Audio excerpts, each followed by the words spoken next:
Sales return book का। जब आप सेल्स रिटर्न बुक बनाएंगे तो आपको ध्यान रखना पड़ेगा कि जो जो आपने माल बेचा था उसमें से कोई माल आपके पास वापसी भी आ सकता है। तो जिस तरह से आप माल पार्टियों को बेच रहे होते हैं उसी तरह से वो पार्टी आपको भेज सकती है। किस तरह से? जब आपने परचेज करी और आपके पास कोई माल खराब आ गया तो आपने रिटर्न कर दिया, तो उस माल को आपने बोला परचेज रिटर्न, यानी कि रिटर्न आउटवर्ड, आपके पास से बाहर गया। इसी तरह जब आप कोई चीज सेल करेंगे तो सेल करा हुआ माल आपके पास आ भी सकता है, वापसी आएगा तो इसे बोलेंगे इनवर्ड, वो रिटर्न इनवर्ड। अब सेल्स रिटर्न की कंडीशन बिल्कुल सेल्स की तरह है।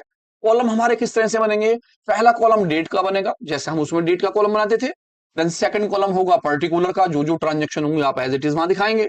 अब इसके बाद जो कॉलम अगला होगा वो हमारा इनवॉइस का नहीं होगा। इस बार का जो कॉलम होगा उसका नाम होगा क्रेडिट नोट। जी, क्रेडिट नोट। परचेज में डेबिट नोट, यानी परचेज रिटर्न में डेबिट नोट, और सेल्स रिटर्न के अंदर क्रेडिट नोट शो करा जाएगा। देन लेजर फोलियो, डिटेल और अमाउंट पहले की तरह आ जाएगी।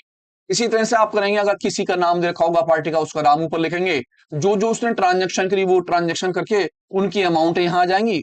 अगर कोई आपने ट्रेड डिस्काउंट लगाया हो तो उस ट्रेड डिस्काउंट को इसमें से क्या कर देंगे? माइनस। आप पहले इनका टोटल कर लेंगे, इस टोटल में से ट्रेड डिस्काउंट को माइनस कर देंगे और आपकी अमाउंट बाहर आ जाएगी। इसी तरह दूसरी वाली ट्रांजेक्शन, जिस भी पार्टी है उस पार्टी का नाम लिखेंगे, उसकी डेट लिखेंगे, दोनों ट्रांजेक्शन करेंगे, इन दोनों ट्रांजेक्शनों का क्या कर देंगे? टोटल।